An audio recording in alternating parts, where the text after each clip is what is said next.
Ayo simpan hartamu di langit. Infak dan sodakoh Bank Syariah Indonesia, nomor rekening 10352082887. Bank Muamalah, nomor rekening 301021555 atas nama Yayasan Khalid Basalamah. Jazakumullahu khairan.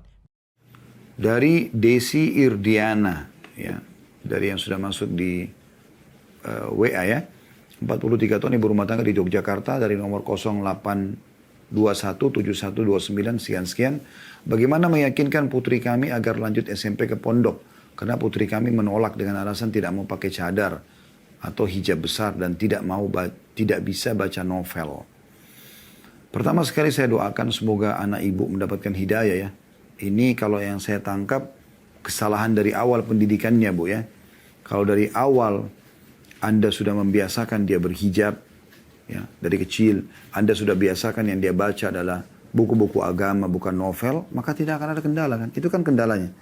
Dia tidak mau cadar dan hijab syar'i dan tidak bisa baca novel, kan gitu. Tapi qadarullah masya'far, Allah takdirkan sudah seperti ini, maka saya berikan solusi di saat sekarang, kejadian sudah terjadi. Tapi idealnya bagi teman-teman yang ikuti acara ini, Anda sebaiknya membiasakan anak-anak dari kecil, biasakan hijab. Jangan anggap itu kampungan. Jangan anggap itu panas. Pakein dari masih kecil. Biarkan mereka cinta dengan jilbab itu. Dengan hijab. Berikan busana-busana muslimah. Gitu kan.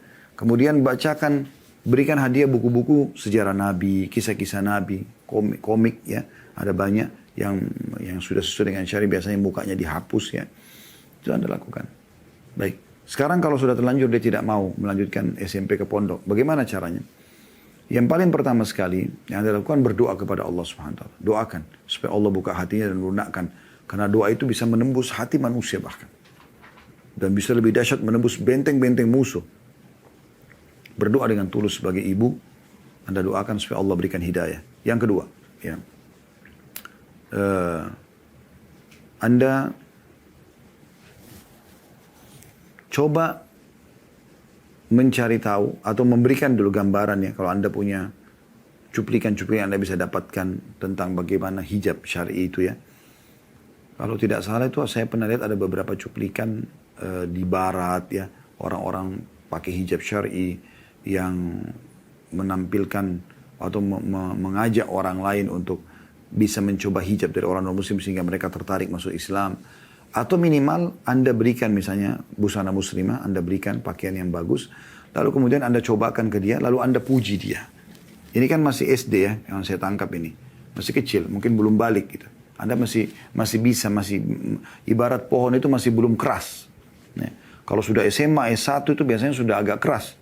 Kalau seperti pohon, sudah sulit Anda bengkokkan. Kalau masih kecil Anda masih bisa atur dia. Ya.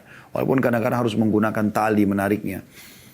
Maka Anda bilang ya, coba pakai, begitu pakai, coba pakai ini. Ini ibu belikan, umi belikan, coba pakai. Lalu Anda puji dia, oh Masya Allah, cantik sekali pakai begini. Apanya yang salah gitu. Ya. Kemudian yang ketiga, Anda lihat dia bergaul sama siapa. Biasanya ini dari bahasa teman-teman. Ya. Di SD, apalagi kalau dia sekolah di SD umum, bukan SD Islam. Biasanya mereka sudah ngobrol tuh. Pesantren ini kesannya momoknya seperti momok yang menakutkan, tanda kutip ya, bagi mereka.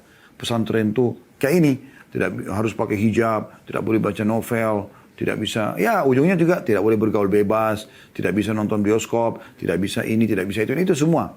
Lanjutannya, nah ini biasa dari perkataan teman-temannya. Nah di sini Anda sudah harus bisa membatasi, ya teman-teman, sudah harus membatasi teman-temannya. Jadi Anda batasi. Dan siapa di antara teman-temannya? Siapa sih teman kamu yang ngobrol? Oh si fulan, si fulan. Coba Anda temuin sebagai ibu. Kenapa nak nggak mau di pesantren? Tanya depan anak Anda. Oh iya karena ibu saya bilang begini. Oh, tapi nggak benar. Ada pesantren itu begini, ada pesantren itu begini. Dijelaskan. Ya. Kalau sebenarnya pesantren tidak seperti apa yang mereka bayangkan gitu. Semoga saja dengan teman-temannya ini diberikan penjelasan di depan dia dan Anda punya jawaban argumen yang kuat, itu akan bisa lebih mudah membuat mereka bisa paham. Kemudian solusi masalah novel Anda kasih dia.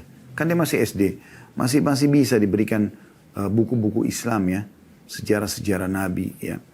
Banyak sekali buku-buku sejarah Nabi yang Anda bisa beli ya, yang Yang saya ingat itu ada dari salah satu teman kami, Ustaz Nidar Hafidahullah, ada perisai Quran, banyak menerbitkan buku-buku tentang sejarah anak-anak.